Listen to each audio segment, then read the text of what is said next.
성경 읽어주는 딸, 현대인의 성경 낭독, 마태가 기록한 기쁜 소식, 마태복음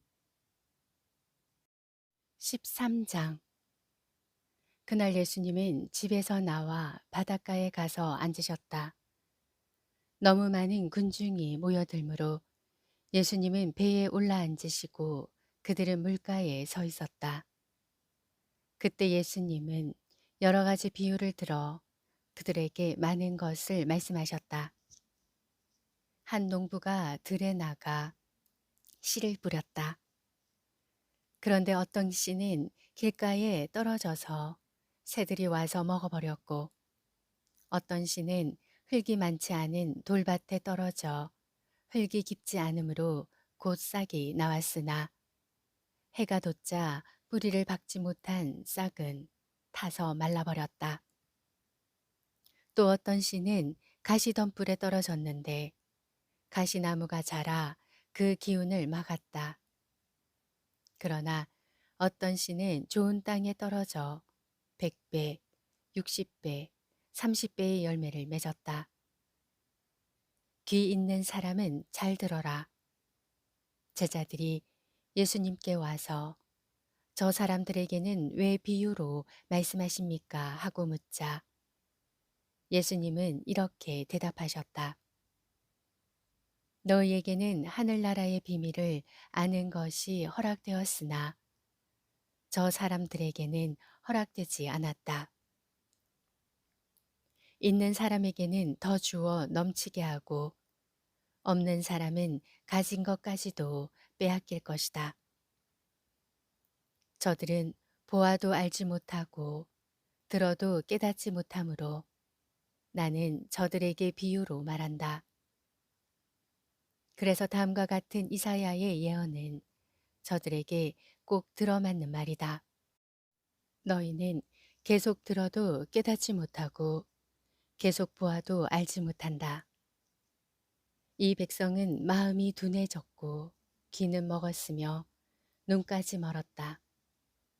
그렇지 않으면 그들이 눈으로 보고 귀로 듣고 마음으로 깨달아 돌아와서 나에게 고침을 받을지도 모른다. 그러나 너희는 눈으로 보고 귀로 들을 수 있으니 행복하다. 내가 분명히 말한다. 많은 예언자들과 의로운 사람들이 너희가 보는 것을 보고 싶어 했으나 보지 못하였고 너희가 듣는 것을 듣고 싶어 했으나 듣지 못하였다. 너희는 씨 뿌리는 사람에 대한 비유의 뜻을 들어보아라. 누구든지 하늘나라의 말씀을 듣고도 깨닫지 못하면 사탄이 와서 그 마음에 뿌려진 것을 빼앗아 가버린다. 이런 사람은 길가에 떨어진 씨와 같은 사람이다.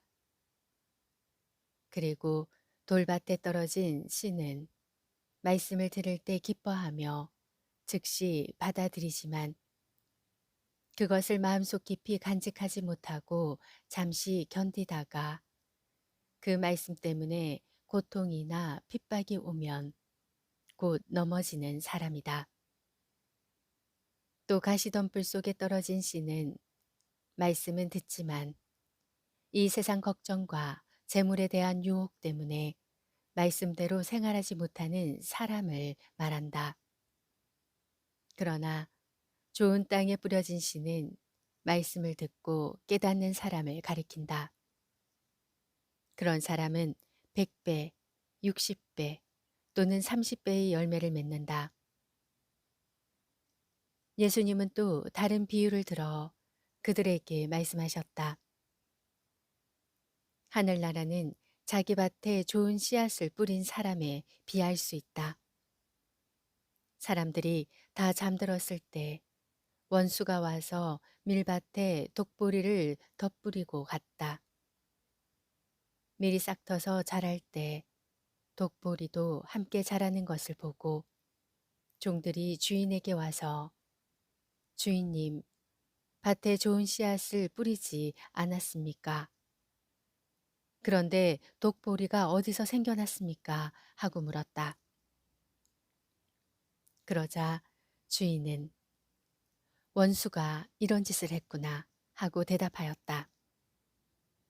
종들이 그러면 우리가 가서 독보리를 뽑아버릴까요? 하고 다시 묻자 주인은 이렇게 말하였다. 아니다. 독보리를 뽑다가 밀까지 뽑을까 걱정된다. 추수 때까지 둘 다 함께 자라도록 그냥 두어라. 추수 때에 내가 추수꾼들에게 먼저 독보리를 뽑아 단으로 묶어서 불태워 버리고 밀은 내 곳간에 모아 드리게 하겠다. 예수님은 또 다른 비유로 그들에게 말씀하셨다. 하늘나라는 어떤 사람이 자기 밭에 갖다 심은 겨자씨 한 알과 같다. 그것은 씨앗 중에 가장 작은 것이지만 모든 채소보다 더 크게 자라나 나무처럼 되어서 새들이 날아와 그 가지에 깃들인다. 예수님은 또 다른 비유를 말씀하셨다. 하늘나라는 어떤 여자가 한 포대의 밀가루에 섞어 전부 부풀게 한 누룩과 같다. 예수님은 궁중에게 이 모든 것을 비유로만 말씀하시고 비유가 아니면 아무것도 말씀하지 않으셨다. 이것은 다음과 같은 예언자의 예언을 이루기 위해서였다. 내가 비유를 들어 세상에 창조될 때부터 감추어진 것을 말하겠다. 그 후 예수님이 군중과 헤어져 집에 들어가 있을 때 제자들이 와서 밭에 독보리 비유를 자세히 설명해 주십시오 하였다. 그래서 예수님은 그들에게 이렇게 대답하셨다. 좋은 씨를 뿌리는 농부는 나 그리스도이며 내 밭은 세상이다. 그리고 좋은 씨앗은 하늘나라에 속한 사람들이고 독보리는 악한 자에게 속한 사람들이다. 독보리를 뿌린 원수는 마귀이며 추수 때는 세상 끝날이고 추수꾼은 천사들이다. 그러므로 독보리를 뽑아 불에 태우듯 세상 끝날에도 그렇게 할 것이다. 내가 천사들을 보내겠다. 그들은 죄 짓게 하는 모든 사람과 악을 행하는 사람들을 내 나라에서 모두 추려내어 불구덩이에 던져 넣을 것이다. 그러면 그 사람들이 거기서 통곡하며 이를 갈 것이다. 그때 의로운 사람들은 아버지의 나라에서 해같이 빛날 것이다. 귀 있는 사람은 잘 들어라. 하늘나라는 밭에 숨겨진 보물과 같다. 사람이 그것을 발견하면 다시 감추어 두고 기뻐하며 돌아가 가진 것을 다 팔아서 그 밭을 산다. 또 하늘나라는 아름다운 진주를 구하는 장사꾼과 같다. 그가 아주 값진 진주 하나를 발견하고 가서 가진 것을 모두 팔아 그 진주를 샀다. 또 하늘나라는 바다에 던져 여러 종류의 물고기를 모으는 그물과 같다. 그물에 고기가 가득 차면 물가로 끌어내어 앉아서 좋은 것은 골라 그릇에 담고 나쁜 것은 버린다. 세상 끝날에도 이렇게 할 것이다. 천사들이 와서 의로운 사람들 가운데서 악한 사람들을 가려내어 불구덩이에 던져 넣을 것이다. 그러면 그들이 거기서 통곡하며 이를 갈 것이다. 말씀을 마치시고 예수님이 그들에게 이 모든 것을 이제 알겠느냐 하고 물으시자 제자들은 예, 알겠습니다 하고 대답하였다. 그러자 예수님은 그들에게 그러므로 하늘나라의 가르침을 받은 율법학자는 마치 자기 곳간에서 새 것과 낡은 것을 꺼내는 집주인과 같다라고 하셨다. 예수님은 이 비유들을 다 말씀하시고 나서 그곳을 떠나 고향으로 가서 회당에서 가르치셨다.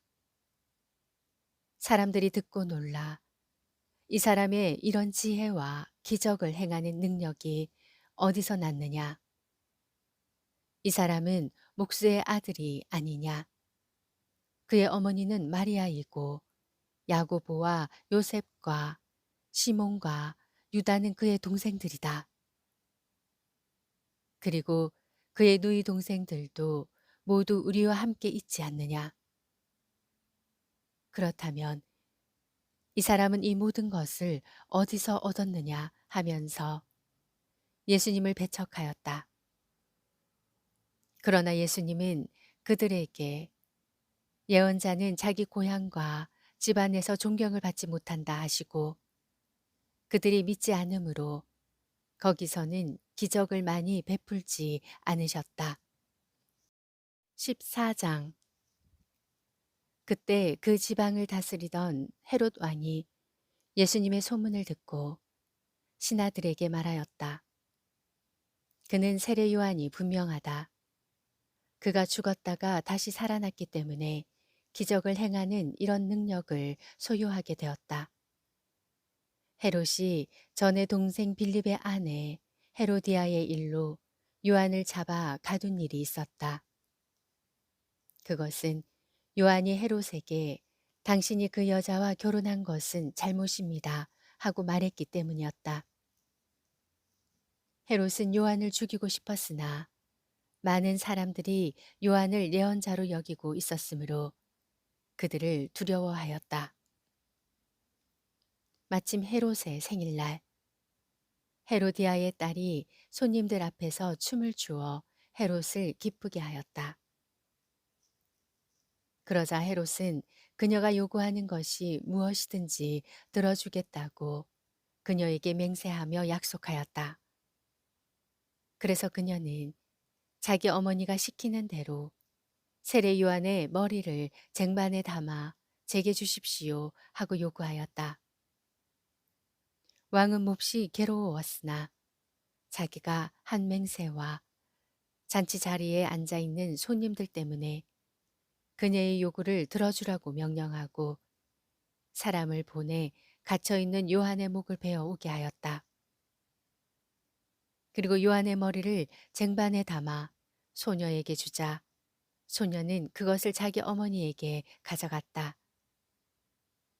요한의 제자들이 와서 시체를 가져다가 장사하고 예수님께 가서 이 일을 알렸다. 예수님은 이 말을 들으시고 혼자 배를 타고 조용한 곳으로 가셨다. 그러자 많은 사람들이 그 소문을 듣고 여러 마을에서 나와 걸어서 예수님을 따라갔다.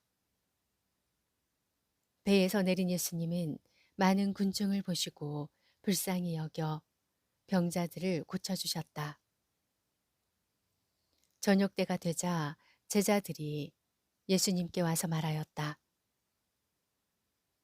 이곳은 벌판인 데다가 날도 이미 저물었습니다. 사람들을 마을로 보내 각자 음식을 사 먹게 하십시오. 갈 것 없다. 너희가 저들에게 먹을 것을 주어라. 우리가 지금 가진 것이라고는 빵 5개와 물고기 2마리뿐입니다. 그것을 이리 가져오너라.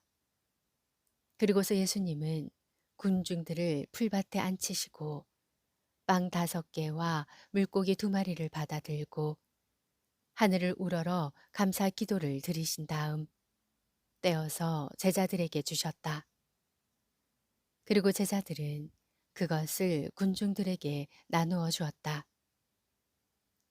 그들은 모두 실컷 먹고 남은 조각을 12강줄이나 거뒀으며 먹은 사람은 여자와 아이들 외에 남자만 약 5,000명이었다. 예수님은 군중들을 돌려보내시는 동안 제자들이 서둘러 배를 타고 자기보다 먼저 건너편으로 가게 하였다.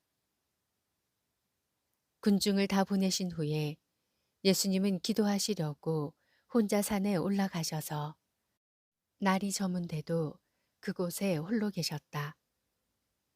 그러나 배는 이미 육지를 떠나 상당히 멀리까지 갔는데 바람이 휘몰아치므로 배가 파도에 시달리고 있었다.